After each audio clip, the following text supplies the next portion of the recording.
Hello and welcome to this Leadoo webinar online event around personalization and website UX. We have a fair bit of people joining in, so let's give everyone the opportunity to join in as they keep on dropping in. So as we're waiting for people to join, we prepared a poll with Kate for all of you. So you should now see the poll in the right-hand panel, but I'm also presenting it on the whole screen so you can see it here. So the question is, have you personalized your website in any way during the past 3 months? The options are a lot, some, not that much, not at all, to be honest. So you can find the poll in the right-hand panel of this screen. And for those of you who have just joined like 15 seconds ago, we're waiting for everybody to drop onto the line. So let's use the time here in between to ask your feelings and experiences about personalization on your website. Kate, we are to discuss a bit more about that topic a bit later on whilst we get the votes in. But what would you consider being the case with the TVI own website? So that's really interesting because we've been playing around with some different personalizations. So, for instance, we changed, we A/B tested our contact us with, I think it was fancy a coffee, or let's have a coffee, or something like that, and we had, from memory, I think it was 94% more engagement, more click-throughs to actually book an appointment with us on that one. So that's been really interesting, and that's something really, really small that we've seen over the last year. And of course, we have our Leadoo bots on the page as well. So it's a work in progress, I think. We're always testing, looking at how things perform, what we can change, what resources we need to add. And we're actually in the process of, because of that process, building a brand new website now, which is going to be very different from the one we built 3 years ago. Yes. We could take a glimpse of the results, but before that, let's do a round of introductions on who we are, myself and Kate, hosting this event today. So Kate, I will let you go first as ladies first. Thank you very much. Or age before beauty. There you go. So I'm Kate Everett, and I'm the founder of PR marketing company TWI, which I founded about 14 years ago after being a journalist for many years.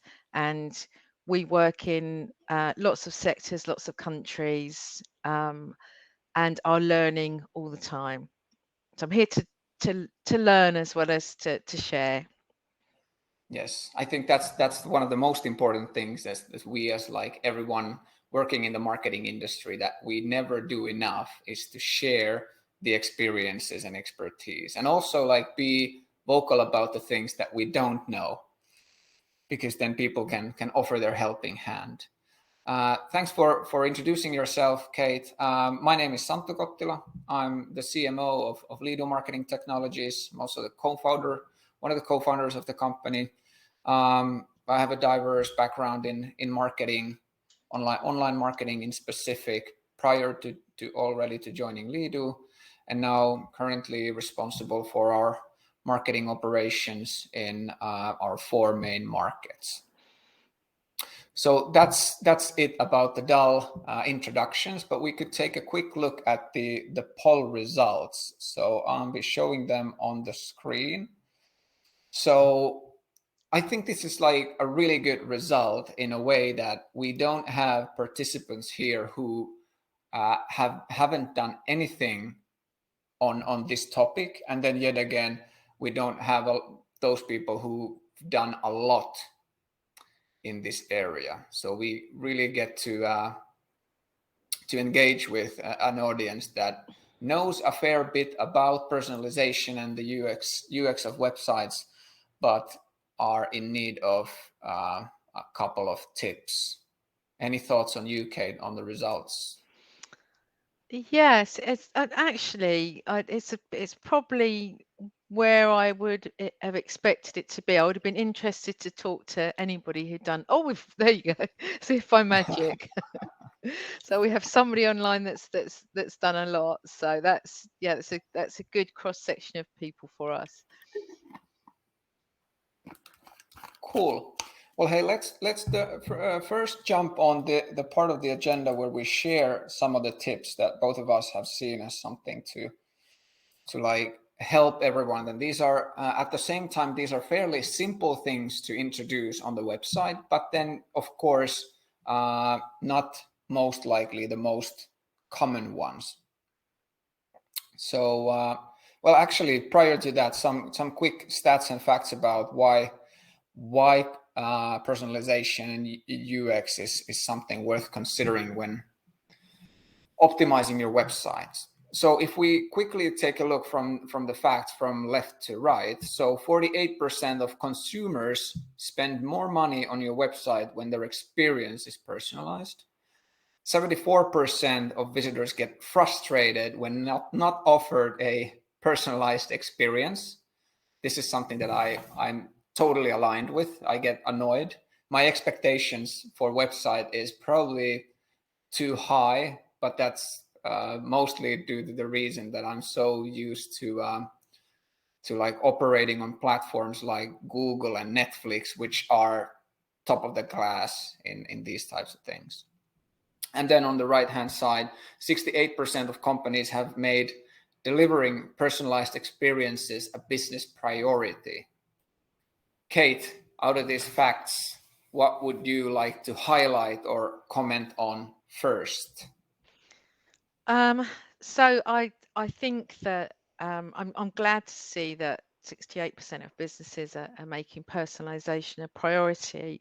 I think coming from the industry, and if there's people here that work in marketing teams, it can be a frustration for us when you have a range of people who all have an opinion about the content you have on your website. So what we can see is really good content that other people don't get, that we haven't had a chance to test yet. And it's part of our job is to try and influence that, and we can only do it by statistics and saying, look, this works, which is why A/B testing is great. But I think a big thing for us is well, there's lots of big things. One of them is about being authentic. So if you are taking a visitor off on a wild goose chase, you've offered them something. So you've said find out about pricing, for instance. You've asked them lots of personal information about themselves. So you've got the personalized experience from I want the information, and then what they get at the end of it is a screen that says somebody will ring you, and that's not what they've signed up for. So authenticity is a really, really big thing for us this year. It's about saying, I understand your pain points and talk to me. And it's a very different style of sales than I think before we saw, hate to talk about COVID, that we saw before then. And the expectations are so high now, especially with generations that are coming through. Yeah, I definitely agree. One of the things is that the visitors are the most concerned about when visiting a company's website is that they need to get some kind of an understanding about the price that of the product or the service that the company is offering. And I would say that pretty quickly this is already something that B2C companies need to be really aware of. They have prices on their website, but especially like B2B companies, they struggle with the fact that our offering is so complex. It's hard to give you even a price estimate. When then, if you are in talks with the salesperson, they ask you 2 or 3 questions, and then they are able to give you a ballpark price. So I think this is one of the things that we will actually like highlight in the coming slides also, but a really good note from you, and really good opinion. By the way, for all the audience, if you have any questions, we're more than happy to take those in. So use the chat on the right hand corner, pop in your question, and we will pick it up from there. I would be just really interested if anybody's got insight actually into pricing, because it's especially with larger businesses and B2B market, people are boards, people in senior positions are really resistant to sharing pricing.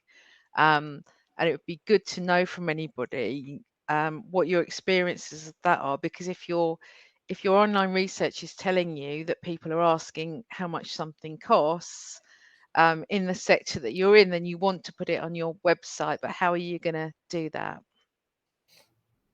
That's a really good question, and there's like I've heard a lot of good excuses, but the emphasis on the excuse. So you can always say that we don't want our competitors to find out the price. Yeah. But like seriously, if they want to find out your prices, they will get it. And it's not even that hard. Absolutely. Yes, I'm not sure if Theo, you're experiencing some problems. I am trying to shift between the screens so that I am showing both Kate and myself at times, and also like showing the slides every now and then. But we're not moving forward until we show the slides as well. But hey, to that point, so the first thing in the list on these three tips on how to personalize your website experience, let's first address the personalize the experience with conversations. So all of us know that when we're visiting for an offline shop, for instance, if we want to get personalized help, we most often turn to the sales clerks or the salespeople within that store, or if it's a B2B sales organization, we turn on to those people to have a chat, to tell them, express them our pain points so that they can address those pain points and come back with a solution and a price. So once again, there are several ways on doing this. So introducing a live chat on the website, chat bots, whatever, but building that personalized user experience, it most often means that you need to be able to provide those engaging and conversational elements on your website to build that engagement between you and the visitor. Kate, your thoughts on this? So I think my thoughts on this are if you're going to do it well, or don't do it at all. That might be a bit contentious, but I think that and I understand that the need to trial, but what do we know? So we're led by data, and what we see is that even if you're trying to add personalization and not really having the time or the resources to do it properly, it can actually be counterproductive, because you're taking somebody down a road where they think they're going to have a better experience, and it's more disappointing than not to have it at all. So we've all been in scenarios where something's popped up and we've said, talk to us, how can we help? And so you put everything in, and then nothing happens, and it says such and such is offline, or your message disappears, or wait you don't 5 minutes. yeah wait 5 minutes, and then somebody comes in and says, how can I help you today, and you start the whole process again. So I think to do it is really for your kind of brand and reputation. If you're going to do this, even if you start off, so a lot of the projects we've done, we've trialed one page, or one campaign, or one landing page, made it work really well, and then moved on to do the rest of the site. Yeah, Definitely. I think one like prime example of this is that you introduce a live chat on the website and then you outsource the management of the live chat, which means that you end up having these people operating your live chat who know nothing about your business. So whenever someone goes down that route, as you said, Kate, they're probably just like responded with something like, well, sorry, I can't help you. Can I get your number and I can get our specialist to reply? And that's not the experience that the person is expecting. Hey, let's move forward to the next tip. So tip number 2, add price calculators. We already discussed this topic a lot based on the stats on the beginning of the presentation. But as we discussed, this is highly important. When you consider yourself as a website visitor and you're interested in a product or a service, quite quickly on your buyer's journey, you come into a phase where you want to know at least the ballpark price. I've written it down here with how much do they charge me to take my pain away? So the person has identified their problem. They're visiting your website because they think that you might be able to provide a solution, but the buyer is always interested about the price. Kate, something you'd like to add on this topic? I know we already discussed a fair bit about this.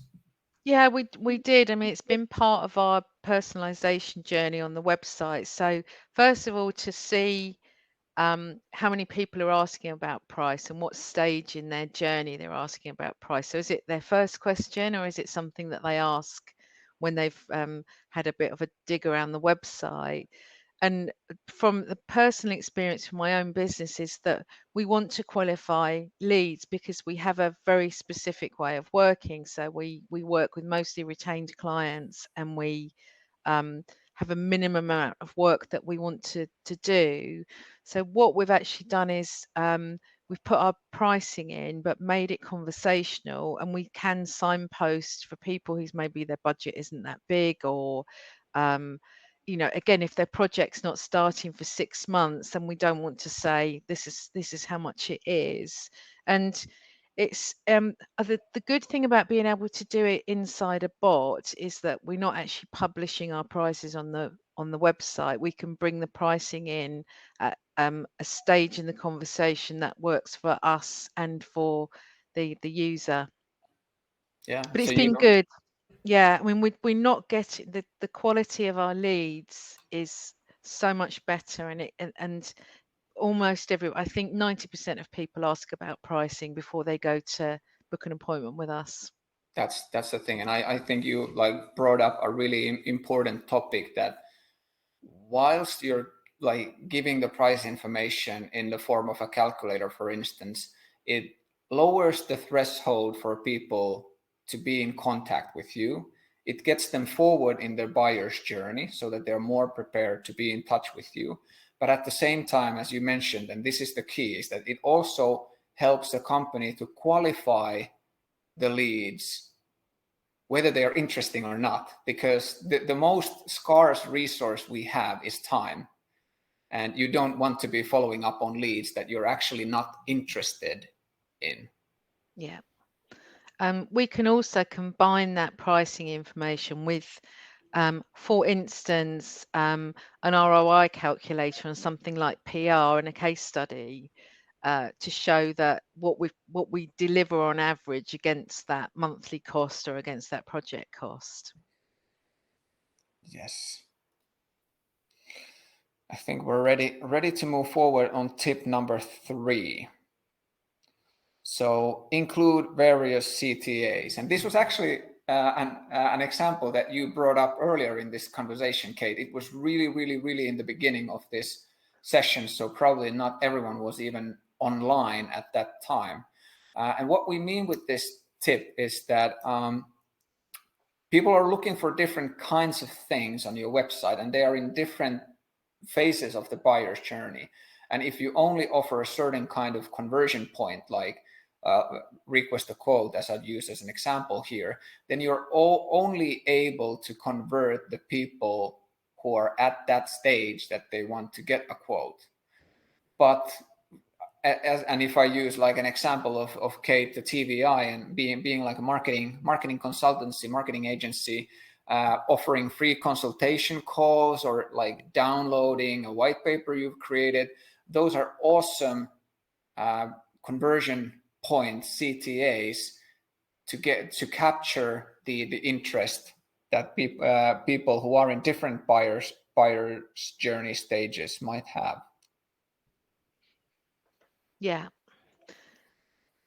I think the case study that we're going to talk about afterwards, as well as with CTAs, um, is having multiple options. This is something that we've found has worked really well in the case study I'm going to talk to you about. So when you say contact us, what does that mean? Does that mean you're going to get a really heavy salesperson on the line? Are you going to be added to an email list? So I think the first thing is to be really specific about what is going to happen next. So um, if it says download a white paper, just say that this is what it's about and this is how long it will take you to read it, which seems um, a bit too much information. But if you look at what Google and LinkedIn are doing, they're giving you even down to the nth degree of saying this is how long it will take you to read this. I'm going to tell you what your investment in time is. To not just, I think we need to move away from contact us because it's such a, I think it's a really dated term. So It's a it could, vague. It's a yeah, vague. very vague, and you don't know what's going to happen, and people are busy. And if I'm going to share my information with you, I want to know what's going to happen, because we've all been in the position where you get 5 phone calls a day from somebody where all you wanted was a brochure. So with the case study I'm going to talk to you about, what we did was we changed the what a lead was. So somebody, so we've got white paper download or book a webinar, book a product demo, or go straight in to a diary to book an appointment that suits you for the amount of time that it suits you. Because when you say book an appointment, what does that mean? Is it 10 minutes? Is it 3 hours? Um, so it's, I think, something we use a lot with CTAs is tell me what you want me to do, Yeah, and I think exactly what you want me to do and what's going to happen next. yes, definitely agree. Hey, before moving forward on the case study that Kate is presenting, let's have another poll. So getting back to these 3 points, so you should be seeing the poll once again on the right hand panel. So the question is, how many of these 3 tips you utilize on your website currently? The options are all 3, 2, 1, or all of them are new to me. Let's wait a couple of minutes to get some replies in. Kate, you at TVI, you work with dozens of companies. Out of these 3 tips, what would you say being the most like uncommon thing for companies to utilize? So out of these tips, what would you say is someone that it should be used more often? So I think, I mean, it really depends on the industry, because I would say all of them. I think for some of the work we do, pricing is really difficult. Um, but I think if we look at pricing in a wider term and talk about, say, return on investment, so calculators that show why somebody needs your product, so something to show them where is the value for money, because I wouldn't do anything online without a price. I want to know how much it's going to cost, or a ballpark figure before I talk to somebody, or before I take it to the next stage and it could be introduced it to somebody in another department. Um, oh, it's really difficult, because I would say use all of them, and I think they're equally important, to be honest. I know you can't do all of them all at once, but I would have in my CX roadmap, I would have all of those on there. Not maybe to do all at once, but to introduce over a period of time even if it's a year to get that started. Yeah. Sorry, I hope that's not unhelpful, but That's a politician answer, but also yeah. the question was a bit unfair. It would be like also a similar one to ask, like which one of your kids probably would be like your favorite. Oh, I tell you that's Sure. easy. Love the honesty. Hey, the results are in. So all of our guests who wanted to reply to this question say that they only apply one. So I wouldn't keep this as concerning, but I really like am also happy about the fact that we were able to give everyone who voted at least two new ideas on how to utilize personalization better on their website. So in that sense, really, really interesting results.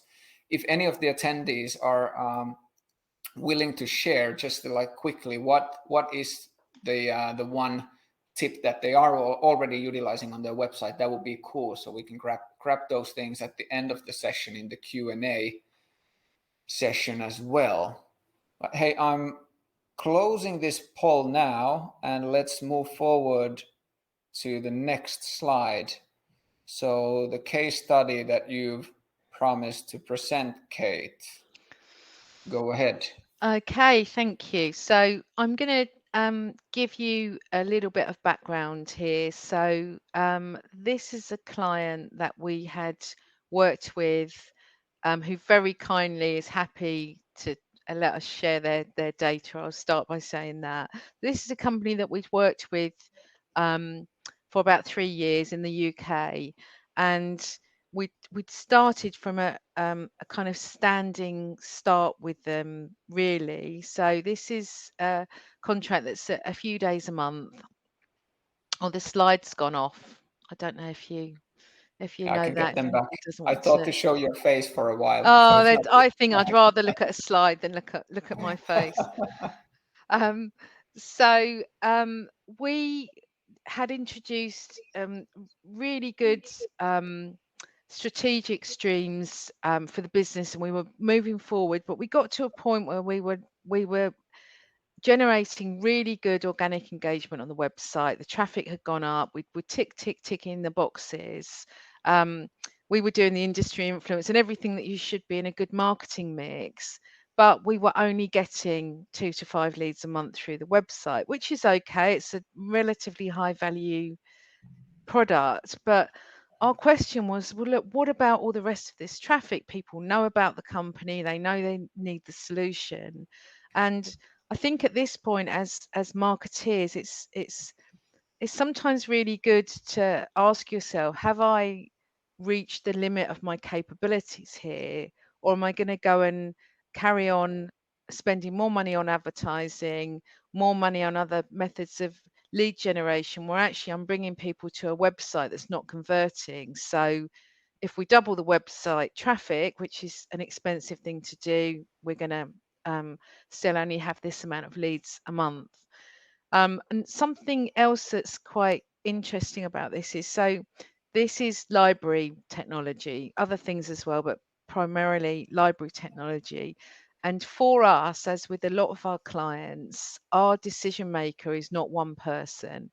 Our influencer may be one person, but to get a decision, we need to go through, in the corporate world, we need to influence a lot of people. So we have everybody from librarians who will have very different pain points, to people in IT who want to know, is this technology going to mess up my systems? We've got people in finance, we've got people in operations, we've even got people in facilities management, who none of them really care about the pain points for the other person, because even if everybody loves this system, it's going to take my IT systems down. I don't want it. So our question was, how do we get more leads? That's the simple side of it. How do we address these pain points? So we went to our lovely partners at Leadoo and worked with them on the first thing, was to really take a deep dive into what we knew from what the data was telling us already, what we already knew about our customers. We worked with the sales team so that we could see what their insight was. And sometimes it's the simple things that that we overlook. So we in over about 6 weeks, we introduced Leadoo to some of our pages, and our target was to get to about 10 leads a month in the first quarter. So what actually happened was quite phenomenal. We in the first month we got 50 leads in, and we thought, okay, that's good. This is new. Maybe everybody's kind of having a look at this. And as we've adapted and shaped the system, so we're getting over. I mean, that number is actually, I checked yesterday, and that number's even bigger. So we're getting I hate to. I think it's into the thousands of leads now that are coming through. So this has made a huge difference in the conversions, and all of the information that we already had, like watch this video, download this white paper, what's the challenge that we can help you with, let me take you somewhere where I can show you more about that. All of these things have I think enabled a very different experience for users on the website. And for us it's been great because we have also, because of how successful this has been, replicated everything over in the US and taken over the US marketing contract as well. So it's a win-win for us. And what I would say is this is something that we work on as a team, and with Leadoo every single month we're looking at what does the data tell us, what are people interested in. So without wanting to rattle on too long, for instance, over COVID, we were having very, very different conversations with people. Now, with libraries, people are looking at them as warm places to go. So that's going to change the customer experience again and the technology that they might need.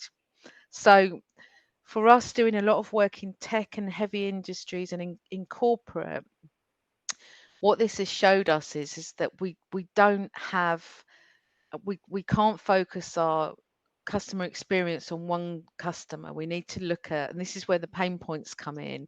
If we can find out early on in the customer journey, what is it that you're looking for today, rather than trying to throw everything at people on one web page, it gives us a more engaging customer journey for us. And I think those statistics speak for themselves. Amazing. Yeah, I think you've been able to really get the full potential of the website traffic and the website itself. Hitting those kinds of numbers, I would say that that's not very common. You probably would have been, like you said in the beginning, you would have been happy in doubling the amount, or getting 50 leads more per year. But really unleashing the potential of the traffic on this website. So yeah, I think and what was and interesting. Oh, sorry. yeah, go ahead. What was interesting was with another client, we had, and again, corporate. They were working with big global hotel chains. Leads were coming through the website, and the sales team was saying, well, hang on, I'm already talking to that person. This isn't a new lead, because I've already emailed them or I've already tried to reach out for them. And I thought it was really interesting in that case that their preference was to go onto the website and let a bot take them through um, a buying or an information journey that worked for them, and then they were ready to say, right, I'm ready to do business with you. Yeah, but that's the funny thing. If we take a look at this screenshot that you have here in this case study, what you've done in this conversation in particular is that you've replicated the conversation that the salesperson would have if they were to talk with someone who they are meeting up on the first call. So it's actually pretty basic stuff. So replicating the conversational paths that your salespeople would be having anyways with the clients, and by doing it through a bot. I'm not sure if this is a cultural thing, but at least in the Nordics, people are a bit afraid of salespeople. So they actually prefer having these conversations like automatically or reading the information somewhere. The thing with conversational approach compared to static content, of course, is that you get the personalized assistance, what you don't get with reading static content. Yeah. And as I said earlier, your financial director doesn't care about the nice stuff. He wants to know how much it's going to cost, what's my ROI. Your facilities manager wants to know how big is it, how much space is it going to take up in my building, and to combine that all onto one page to try and fit the answers to all those questions on, you would end up in a jumble Building set of information. a monster Yeah, website with several pages. Yeah, exactly. exactly. Which you know, if our friends on here today are in marketing, you will know the pain of having everybody wanting all of their information on one page. So this kind of negates that and gets it. And interestingly, we see more and more people looking at stuff out of office hours. They're not they're researching things in their own time or in quiet times at weekends where they're just trying to be a bit strategic. Yes, yes. Hey, thanks, Kate, for sharing that case study and also like the stuff that has happened behind the closed doors, so to say. It's always like interesting to hear the numbers, as not always that's possible for companies to share. Hey, we're approaching the end of this session. I've launched the final poll on the right-hand side. So if you would like a specialist from Leadoo to analyze your website and give some really practical tips on how to personalize your website experience, we'd be more than happy to give those out for free. So just click on yes, please on the button, and we will be in touch with making sure that we're analyzing the right website and then booking a quick call to go through the findings. Also, if you have any questions, this would be an awesome moment to throw them in through the chat or through the questions section. So we can wait a second if there's some questions coming in, but we won't hold you on the line if there's no questions coming in. Talking about cultural differences, Kate, how active are UK people in presenting questions in sessions like these? What's your opinion? Not hugely active, I don't think. I mean, I don't know if that's a good thing or a bad thing. I like to look on the bright side and say, hopefully, we've answered all your questions. I think what I would say, if anybody wants to ask any questions offline about our own experiences, I'm happy to connect with you on LinkedIn. And of course, you can go onto the Leadoo site as well and see that there's a lot of resources on there, and there's also resources on this subject on our website as well. Yes. Hey, by the looks of it, we're not getting questions at this time, so it might be due to the fact that we were too thorough, or people might be a bit intimidated to ask. But at this point I would like to thank you, Kate, for participating. Thank you for all the guests for coming in. And like Kate said, both of us were more than happy to connect with all of you via LinkedIn, whatever the channel that you choose. Any final words, Kate? No, well, I've always got final words, but just to say thank you for having me. I hope that's been insightful, and if anybody does think of a question afterwards, just reach out to me. I'll be happy to connect. Yes. Thanks again. Enjoy the rest of the day. Be personalizing your website for better user experience. Bye for now.